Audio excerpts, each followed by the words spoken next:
Hey everyone, it's Anthony from HoustonGamblers.com, and first and foremost, on behalf of the Houston Gamblers, I'd like to wish everyone a happy holiday season 2012. It's kind of dreary outside, it's cold, it's wet, rainy, cloudy, you name it.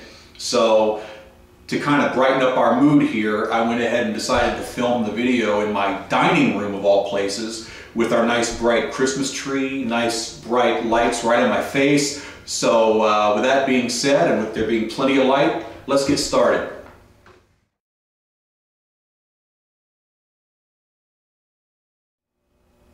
Well, first and foremost, as I'm sure you already have heard, our leader Jack Pardee has been diagnosed with terminal cancer, and this story just broke a couple of days ago. And the way that I read this was from Houston Chronicle reporter David Barron.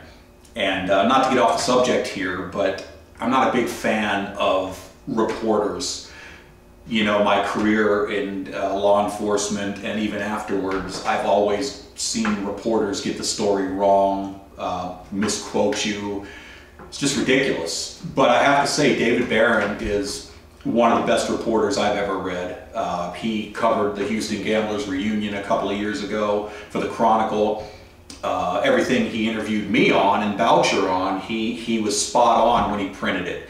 He was very accurate, very detail-oriented, and the point I'm making is this story about Jack Pardee was written by David Barron, and I think David did a really good job of summarizing who Coach Pardee is and kind of what he's going through. You can probably read this yourself online. Just Google the Chronicle, David Barron, Jack Pardee, and this article should probably come right up for you. But to summarize, Pardee's daughter Ann provided details of the diagnosis and said that her parents, both Jack and Phyllis, are going to be in the Denver area receiving treatment. Phyllis had a stroke a little earlier, so they're both going to be being treated for their ailments. And 2 years ago I had the opportunity to meet both of them because they drove to the reunion, and just the nicest people in the world, and we can only wish them the best. David Barron goes on to talk about Jack Pardee and what he's done. Basically, this guy's a legend at all levels of football. I mean, from Pardee being one of the original Junction boys with Texas A&M and you know, entering the NFL for the Rams, the Redskins, being the NFC Defensive Player of the Year in 1972, basically at the tail end of his career, was just incredible. And then shortly after that, he went on to coach the World Football League's Florida Blazers, the NFL Chicago Bears, and the Redskins. Went to the Gamblers in '84, '85, and then after the USFL disbanded, he wound up going to the University of Houston, and then eventually the Houston Oilers as their coach. Most of you guys know about Jack Pardee and what he's done, but you know, he's 77 years old, and this is the type of thing where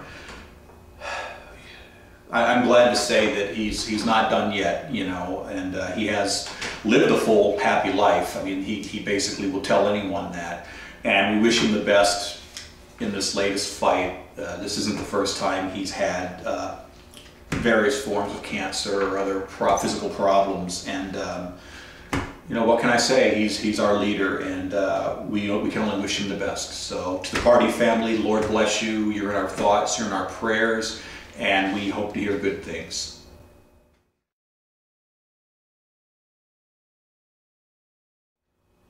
Let me go ahead and mention another member of the Gamblers family whose life has been affected by a family illness.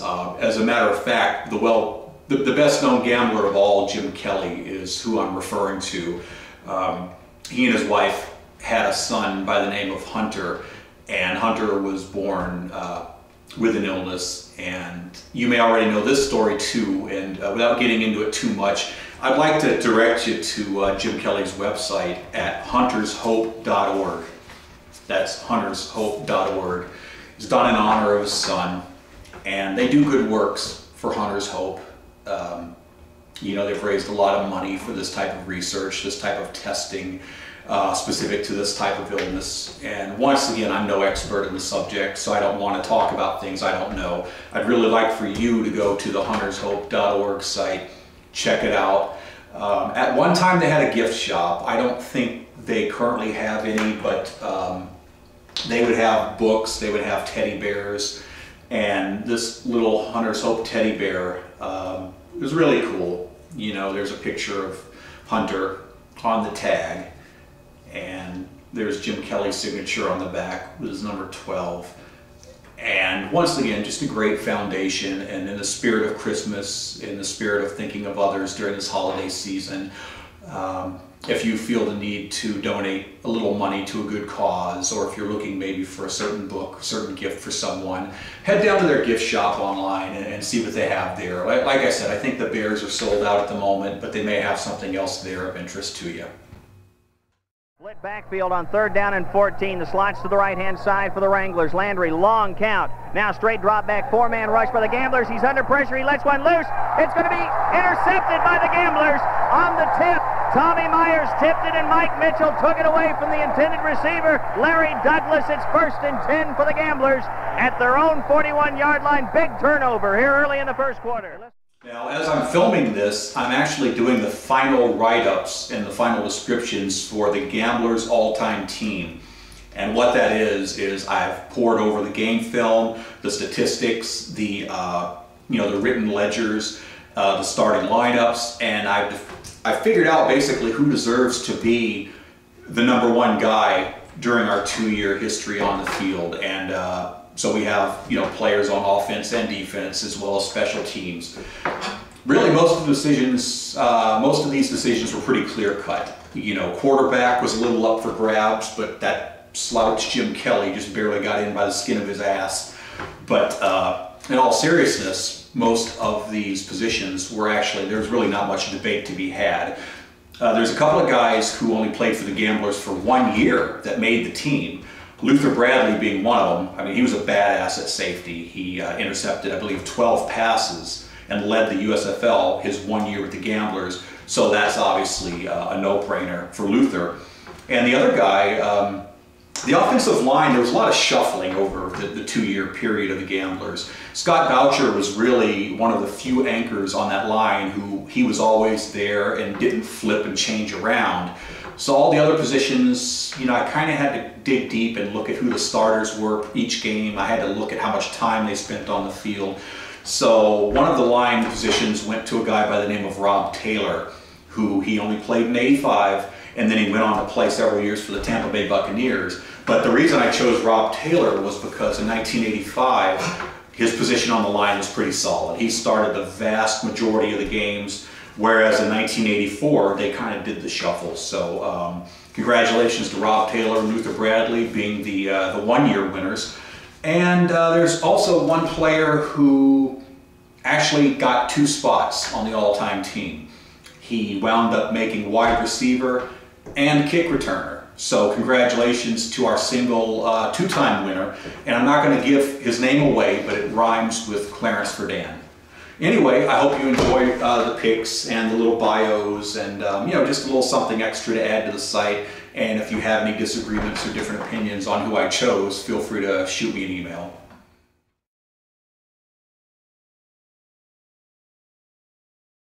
The thing about Gamblers jerseys, and I guess any other USFL jersey, is they don't grow on trees. There's a limited number of jerseys around, and I shudder to think how many just over the years have been maybe even thrown away, donated to Goodwill.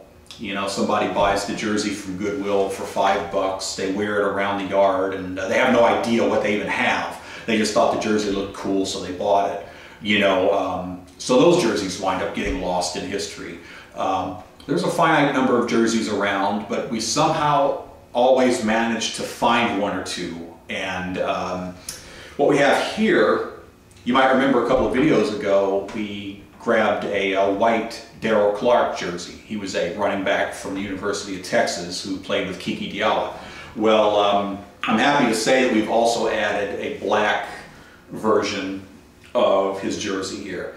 And once again, true to Darryl Clark's playing time, it doesn't really show a whole lot of wear I do see a few scratches, I do see a few transfers, a little bit of action on the shoulder area, which, you know, has a blocking back. That really makes a lot of sense. But the jersey is beautiful, size 44, typical Russell tagging, and that was a really nice pickup. Another jersey that we found is from a guy who fills a hole in our collection because we didn't already have one, and that is defensive back Donald Dykes. Dykes saw some time in the NFL, great defensive back, but I think injuries hampered him and his career. But you know, once again, going back to Dykes' injuries, this jersey also reflects a minimum of use. But it's just your typical white jersey with the sticky numbers screened on. Defensive backs used to wear them nice and baggy with the long sleeves, and it's just a different era. You don't see that anymore, but true to what they wore, here it is, nice, big, baggy, and I don't see a whole lot of wear on it, but very, very happy to add a Donald Dykes because he was with the team in '84. His playing time was limited because of injuries, and I'm sure there's not too many of these around. So once again, we've added 2 more jerseys. We're going to keep looking, and here in the next few days, I'm going to go ahead and put these on the in the game used area in the site, and we'll get those all documented for you.